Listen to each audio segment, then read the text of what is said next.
ఆ జిల్లాలో జనసేనకు బలమైన కేడర్ ఉంది. అక్కడ వైసీపీని టీడీపీ క్లీన్ స్వీప్ చేయడంలో జనసైనికుల పాత్ర కీలకంగా మారింది. సీన్ కట్ చేస్తే జనసైనికులకు కూటమిలో ప్రాధాన్యత తగ్గుతోందనే ఆవేదన వెంటాడుతోంది. తమను జిల్లాలో నడిపించే నేత లేరని వారంతా ఆవేదన చెందుతున్నారట.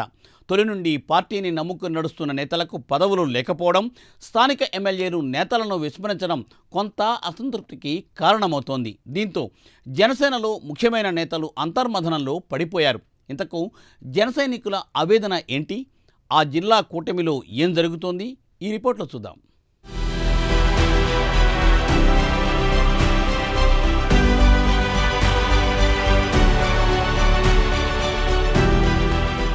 ఉమ్మడి నెల్లూరు జిల్లాలో జనసేనకు మంచి కేడర్ ఉంది. వైసీపీకి కడప తర్వాత కంచుకోటగా పిలుచుకునే నెల్లూరు జిల్లాలో కూటమి ప్రభుత్వం గత ఎన్నికల్లో 10కి 10 స్థానాలను కైవసం చేసుకుంది. జనసేనకు ఇక్కడి నుంచి ఎమ్మెల్యే టికెట్ దక్కకపోయినప్పటికీ జన సైనికులు ప్రతి నియోజకవర్గంలోనూ శక్తి వంచన లేకుండా టీడీపీ గెలుపుకు కష్టపడ్డారు. ఆ సమయంలో నియోజకవర్గాల ఇన్ఛార్జీలకు టీడీపీ కొంత ప్రాధాన్యత ఇస్తూ వచ్చింది. సీన్ కట్ చేస్తే ఎన్నికలు ముగిశాక పరిస్థితి మారిపోయింది. నియోజకవర్గాల ఇన్ఛార్జీలకు ప్రాధాన్యత దక్కట్లేదని జన సైనికులు వాపోతున్నారట. పార్టీని నమ్ముకుని తొలి నుంచి పనిచేసిన నేతలు ప్రస్తుతం ఆవేదనలో ఉన్నారట.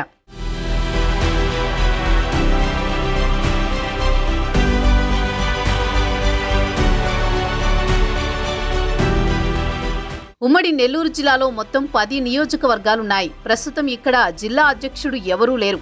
ఎన్నికలకు ముందు నెల్లూరు జిల్లా అధ్యక్షుడిగా మనుక్రాంత్ రెడ్డి కొనసాగారు. చివరి నిమిషంలో ఆయన వైసీపీలోకి వెళ్లిపోయారు. ఆ సమయంలో జనసేన క్యాడర్ను గట్టిగా నిలుపుకున్నారు నేతలు. వారిలో నెల్లూరు నగర జనసేన అధ్యక్షుడు దుగ్గిశెట్టి సుజయ్ బాబు ఒకరు.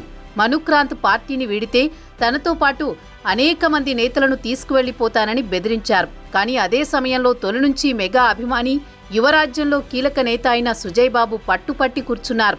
నెల్లూరు నగరంతో పాటు జిల్లాలో క్యాడర్ ఎక్కడికి పోకుండా తనదైన శైలిలో క్యాడర్ను నిలబెట్టారు. ఆ సమయంలో ఒక్క మనుక్రాంత్ రెడ్డి తప్ప ఇతర ఏ నాయకులు కానీ, జన సైనికులు కానీ, వీర మహిళలు కానీ పార్టీ నుంచి బయటకు వెళ్లలేదు.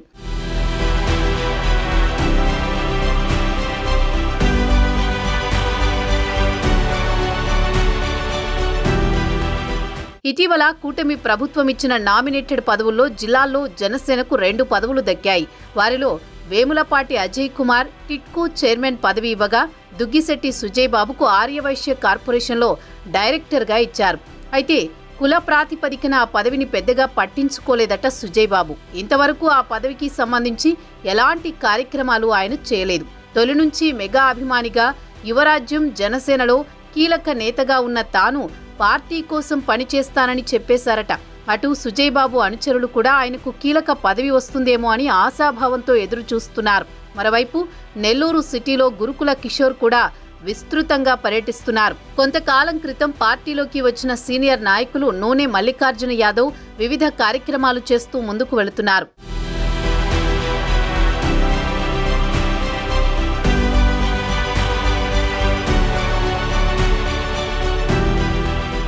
నెల్లూరు సిటీ అధ్యక్షుడిగా ఉన్న సుజయ్ బాబు జనసేనలో సీనియర్ నేత. తొలి నుంచి మెగా కుటుంబానికి అభిమానిగా, అభిమాన సంఘ నాయకునిగా పనిచేశారు. ప్రజారాజ్యం ఆధ్వర్యంలో ఏర్పాటు చేసిన యువరాజ్యంకు జిల్లా అధ్యక్షుడిగా కొనసాగి జిల్లాలో ప్రజారాజ్యం పార్టీ బలోపేతానికి విస్తృతంగా పనిచేశారు సుజయ్ బాబు.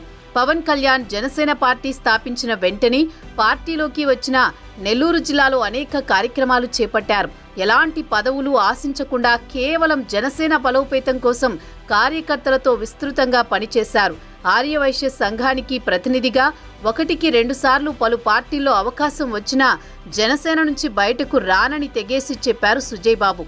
ఇక నెల్లూరు నగరంలోనూ 2 పర్యాయాలు గడప గడపకు తిరిగారు. మంత్రి నారాయణ గెలుపులో జనసేన నుంచి సుజయ్ బాబు కీలకంగా వ్యవహరించారు. ప్రస్తుతం జిల్లాకు జనసేన అధ్యక్షుడు లేకపోవడంతో ఆ పదవి సుజయ్ బాబుకు దక్కితే జిల్లాలో పార్టీని బలోపేతం చేసే దిశగా నాయకులు, కార్యకర్తలను సమన్వయం చేసుకుని ముందుకు వెళ్లగలరని జన సైనికులు ధీమా వ్యక్తం చేస్తున్నారు.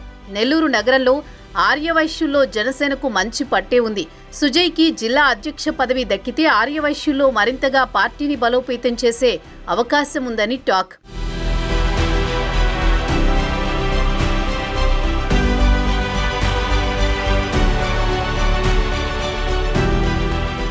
అటు జిల్లా వ్యాప్తంగా ప్రతి నియోజకవర్గంలోనూ జన సైనికులు తమ నేతలకు మంచి పదవులు దక్కాలని ఎదురుచూస్తుండగా కూటమిలో మాత్రం ఆ నేతలకు ప్రాధాన్యత తగ్గుతోందట. నామినేటెడ్ పదవుల్లో కానీ, ఆలయాలకు సంబంధించిన బోర్డు సభ్యుల్లో కానీ, ఇతరత్రా ఏ పదవుల్లో అయినా నియోజకవర్గ ఇన్ఛార్జీలకు తెలియకుండానే స్థానిక ఎమ్మెల్యేలు, వారితో పాటు టచ్లో ఉండే కొంతమంది కార్యకర్తలకు పదవులు ఇచ్చేసి జనసేనకు పదవులు ఇచ్చినట్టుగా చేతులు దులుపుకుంటున్నారని టాక్ నడుస్తోంది. ఎన్నికలకు ముందు టీడీపీలో నుంచి జనసేనకు వెళ్లిన నాయకులకే ప్రస్తుతం ప్రాధాన్యత ఇస్తున్నారని జన సైనికులు వాపోతున్నారు. నెల్లూరులో దుగ్గిశెట్టి సుజయ్ బాబు, సూళ్లూరుపేటలో ఉయ్యాల ప్రవీణ్, ఆత్మకూరులో శ్రీధర్ వంటి నేతలు తొలి నుంచి జనసేనకు జిల్లాలో ఆయువు పట్టుగా మారారు. అలాంటి నేతలకు తగిన ప్రాధాన్యత లేకపోవడంతో కొంత నిరాశలో ఉన్నారని తెలుస్తోంది. ఈ విషయాలు జనసేనాని ఉప ముఖ్యమంత్రి పవన్ కళ్యాణ్ దృష్టికి ఎవరు తీసుకువెళ్లడం లేదని జన సైనికులు చెబుతున్నమాట. తమ అధినేత దృష్టికి జిల్లాలో జరుగుతున్న విషయాలు తెలిస్తే ఖచ్చితంగా తమకి న్యాయం జరుగుతుందని ఆవేదన చెందుతున్నారట జన సైనికులు. మరి జన సైనికుల అసంతృప్తికి జనసేన అధిష్టానం ఫుల్ స్టాప్ పెడుతుందా లేదా వేచి చూడాలి.